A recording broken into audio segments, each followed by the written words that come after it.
മന്ദാരം ചാനലിലേക്ക് എല്ലാവർക്കും സ്വാഗതം. ഇന്ന് ഞാൻ തയ്യാറാക്കിയിരിക്കുന്നത് മഷ്റൂം മെഴുക്ക് വരട്ടിയാണ്. സാധാരണ നമ്മൾ ഈ കൂണ് ഉണ്ടെങ്കിൽ അല്ലെങ്കിൽ കറി അല്ലെങ്കിൽ മസാലക്കറി ആയിട്ടാണ് നമ്മൾ ഉപയോഗിക്കുന്നത്. ഇത് ഒരു മെഴുക്ക് വരട്ടിയാണ് ഞാൻ തയ്യാറാക്കിയിരിക്കുന്നത്. അതിന് വേണ്ടിയിട്ട് ഇതുപോലത്തെ കൂണാണ് ഞാൻ എടുത്തിരിക്കുന്നത്. ഇത് വലുതും ചെറുതൊക്കെ ആയിട്ടുള്ള കൂണാണ്. ഒരു 250 ഗ്രാം ഉണ്ടാവും. വാങ്ങിച്ചപ്പോൾ നമുക്ക് 250 ഗ്രാമായിട്ടാണ് കിട്ടിയത്. ഇനി ഇത് നന്നായിട്ട് കഴുകി എടുക്കാം. നമ്മൾ ഇതുപോലെ മുകൾ ഭാഗം ടാപ്പിൻ്റെ ചോട്ടിൽ കാണിച്ചിട്ട് വേണം വൃത്തിയാക്കി എടുക്കാൻ വേണ്ടിയിട്ട്. അതിന് ശേഷം കട്ട് ചെയ്യാം.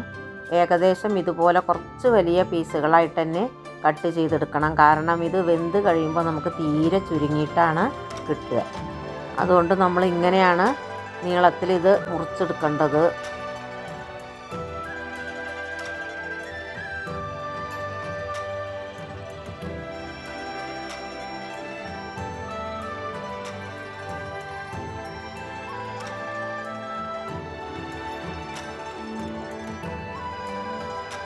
എല്ലാം ഞാനിപ്പോൾ ഇതുപോലെ കട്ട് ചെയ്തെടുത്തിട്ടുണ്ട്. ഇതിപ്പോൾ കാണുമ്പോൾ നമുക്ക് ഒരുപാട് ക്വാണ്ടിറ്റി തോന്നുമെങ്കിലും നമുക്ക് വെച്ച് കഴിയുമ്പോൾ ഇത് നേർ പകുതിയായിട്ട് ചുരുങ്ങും. അതാണ് ഈ മഷ്റൂമിനുള്ള ഒരു കുഴപ്പം. നമുക്ക് നല്ലപോലെ വേവിച്ചെടുക്കണം. ഇത് ഒരു ചീനച്ചട്ടി അടുപ്പത്ത് വെച്ചു. അതിലേക്ക് ഞാൻ കുറച്ച് വെളിച്ചെണ്ണയാണ് ഒഴിച്ച് കൊടുക്കുന്നത്. വെളിച്ചെണ്ണയിൽ പാകം ചെയ്യുമ്പോഴാണ് ഇതിന് ടേസ്റ്റ് കൂടുന്നത്. ഇനി അതിലേക്കൊരു 1/2 ടീസ്പൂൺ കടുക് ചേർത്ത് കൊടുക്കാം.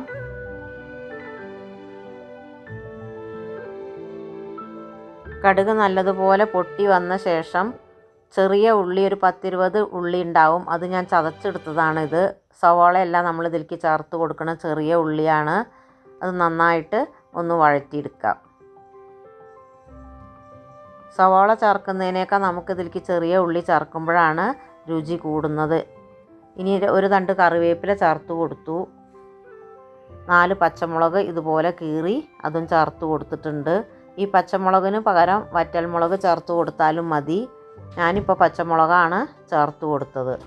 നന്നായിട്ട് ഒന്ന് ഇളക്കി യോജിപ്പിച്ച് ചെറിയ രീതിയിൽ ഒന്ന് വഴണ്ട ശേഷം 1/4 ടീസ്പൂൺ മഞ്ഞൾപ്പൊടിയാണ് ചേർത്ത് കൊടുക്കുന്നത്. ഇനി എല്ലാം കൂടി ഒന്ന് ഇളക്കി യോജിപ്പിച്ചെടുക്കണം. ഈ മഞ്ഞൾപ്പൊടിയുടെ പച്ചച്ചുവ മാറുന്ന വരെ ഇളക്കി കൊടുക്കാം. ഇനി പാകത്തിന് ഉപ്പ് ചേർത്ത് കൊടുക്കണം. ഉപ്പ് ചേർക്കുമ്പോൾ നമ്മൾ ശ്രദ്ധിക്കേണ്ടത് ചെറിയ തോതിൽ ചേർത്താൽ മതി. അളവ് കുറച്ച് ചേർക്കണം. നമ്മൾ ഇപ്പോൾ എടുക്കുന്ന മഷ്റൂമിൻ്റെ ക്വാണ്ടിറ്റിക്ക് അനുസരിച്ചിട്ട് ചേർത്ത് കൊടുക്കരുത്. ഇത് നേർ പകുതിയായിട്ട് നമുക്ക് കുറഞ്ഞ് കിട്ടും. അതുകൊണ്ട് കുറച്ച് ഉപ്പ് ചേർത്ത് കൊടുത്താൽ മതി. ഈ മഷ്റൂമിന് നല്ല വേവുണ്ട്. അതുകൊണ്ട് ആദ്യം ഒരു 10 മിനിറ്റ് നേരം നമുക്കിത് അടച്ച് വേവിക്കാം. വെള്ളം ഒട്ടും നമ്മൾ ചേർത്ത് കൊടുക്കണില്ല. ഇതുപോലെ ഇളക്കി യോജിപ്പിച്ച് അടച്ച് വയ്ക്കുമ്പോൾ നമുക്ക് ആവശ്യത്തിനുള്ള വെള്ളം ഇതിൽ നിന്ന് ഇറങ്ങി വരും. ഇത് കഴുകിയ സമയത്തൊക്കെ ഇതിലേക്ക് എന്തായാലും വെള്ളം അകത്ത് കയറിയിട്ടുണ്ടാവും. അതുകൊണ്ട് വെള്ളം ഒട്ടും ചേർത്ത് കൊടുക്കരുത്. അപ്പോൾ ഇതിന് ടേസ്റ്റ് തീരെ കുറയും. വെള്ളം ഇല്ലാതെ നമ്മളിത് പാകം ചെയ്യുമ്പോഴാണ് ഇതിൻ്റെ രുചി കിട്ടുന്നത്. അടച്ചു വെച്ച് കൊടുത്തു. ഇടയ്ക്കിടയ്ക്ക് തുറന്നൊന്ന് ഇളക്കി കൊടുക്കേണ്ടതാണ്. ഞാനിപ്പോൾ ഏകദേശം ഒരു 5 മിനിറ്റ് കഴിഞ്ഞ ശേഷമാണ് ഇത് തുറന്ന് നോക്കുന്നത്. അപ്പോൾ തന്നെ ഇതിൻ്റെ വെള്ളം ഇറങ്ങി വന്നത് കാണാം. ഇതുപോലെ നമുക്ക് വെള്ളത്തോട് കൂടിയിട്ടാണ് അത് ഉണ്ടാവുക. ഇനി ഈ വെള്ളം മൊത്തം നമുക്ക് തുറന്ന് വെച്ചിട്ട് വേണം വറ്റിച്ചെടുക്കാൻ. മഷ്റൂം ഏകദേശമൊക്കെ വെന്തിട്ടുണ്ട്. അതുകൊണ്ട് നമുക്കിനി അടയ്ക്കേണ്ട ആവശ്യമില്ല. ഇതുപോലെ അടപ്പ് തുറന്ന് ഇളക്കിയിട്ട് വേണം വേവിച്ചെടുക്കാൻ. നമുക്ക് ഈ വെള്ളം മൊത്തം ഇതിൽ വറ്റി കിട്ടണം. ഇപ്പോൾ ഏകദേശമൊക്കെ ഇതിലത്തെ വെള്ളമൊക്കെ വറ്റി കിട്ടിയിട്ടുണ്ട്. 2-3 പ്രാവശ്യമായിട്ട് ഞാൻ ഇളക്കി കൊടുത്തിട്ടാണ് ഇരുന്നത്. അതുകൊണ്ട് വെള്ളം വറ്റിയിട്ടുണ്ട്. ഇനി ഇതിലേക്ക് ചേർത്ത് കൊടുക്കുന്നത് നമ്മൾ കുരുമുളക് പൊടിയാണ്. നല്ലോണം ഒരു വലിയ ടീസ്പൂണാണെങ്കിൽ 1 ടീസ്പൂൺ നിറയെ ചേർത്ത് കൊടുക്കാം. ഇല്ലെങ്കിൽ ചെറിയ ടീസ്പൂണാണെങ്കിൽ 1.5 ടീസ്പൂണ് ചേർത്ത് കൊടുക്കണം. കുരുമുളകിൻ്റെ ടേസ്റ്റ് ഇതിന് മുന്നിലേക്ക് നിൽക്കണം. എന്നാലാണ് നമുക്ക് ഈ മെഴുക്ക് വരട്ടിക്ക് ടേസ്റ്റ് കൂടുന്നത്. ഞാനിപ്പോൾ ചെറിയ ടീസ്പൂണിന് 1.5 ടീസ്പൂൺ ചേർത്ത് കൊടുത്തു. പിന്നീട് 1/4 ടീസ്പൂൺ പെരുംജീരകം പൊടിച്ചതും കൂടി ചേർക്കുന്നുണ്ട്. ഇനി നന്നായിട്ട് ഇളക്കി യോജിപ്പിക്കാം.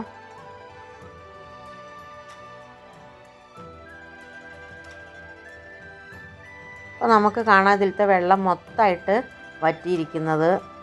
ഇങ്ങനെ വേണം ഇത് കിട്ടാൻ വേണ്ടിയിട്ട്. ഇനി ഈ കുരുമുളക് പൊടിയുടെയും ഈ പെരുംജീരകത്തിൻ്റെ ഒക്കെ പൊടി നമുക്ക് ഈ ചട്ടിയിൽ ഇങ്ങനെ പറ്റി പിടിച്ചിരിക്കും. ഇതുപോലെ നമ്മൾ ചെയ്ത് കൊടുത്താൽ ഇതുപോലെ ഇങ്ങനെ അമർത്തി വെച്ച് കൊടുക്കണം. പിന്നീട് നമ്മൾ ആ പൊടികളൊക്കെ നമ്മൾ ഇതിലേക്ക് ഇളക്കി യോജിപ്പിച്ചെടുക്കുകയാണ് ചെയ്യണത്. മഷ്റൂം ഒന്ന് വെന്തോന്ന് നോക്കുകയാണ്. നന്നായിട്ട് തന്നെ വെന്ത് കിട്ടിയിട്ടുണ്ട്. ഉപ്പും പാകത്തിനാണ് ഇട്ട് കൊടുത്തിട്ടുള്ളത്. ഈ തീ വളരെ കുറച്ച് വെച്ചിട്ട് ഒരു 2-3 മിനിറ്റും കൂടി ഇതേമാതിരി വെക്കണം.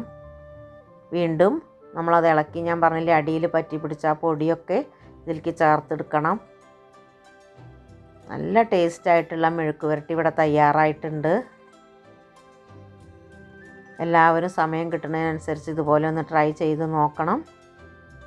എൻ്റെ ഈ വീഡിയോ നിങ്ങൾക്കൊക്കെ ഇഷ്ടപ്പെട്ടു എന്ന് വിചാരിക്കുന്നു. ഇഷ്ടപ്പെട്ടാൽ ലൈക്ക് ചെയ്യണം, ഷെയർ ചെയ്യണം. ഞാൻ എപ്പോഴും പറയുന്ന പോലെ എൻ്റെ വീഡിയോ സബ്സ്ക്രൈബ് ചെയ്യാതെ കാണുന്നവരൊന്ന് സബ്സ്ക്രൈബ് ചെയ്ത് എന്നെ ഹെൽപ്പ് ചെയ്യണം. നമുക്കിനി ഇതൊരു വിളമ്പണ പാത്രത്തിലേക്ക് മാറ്റി കൊടുക്കാം.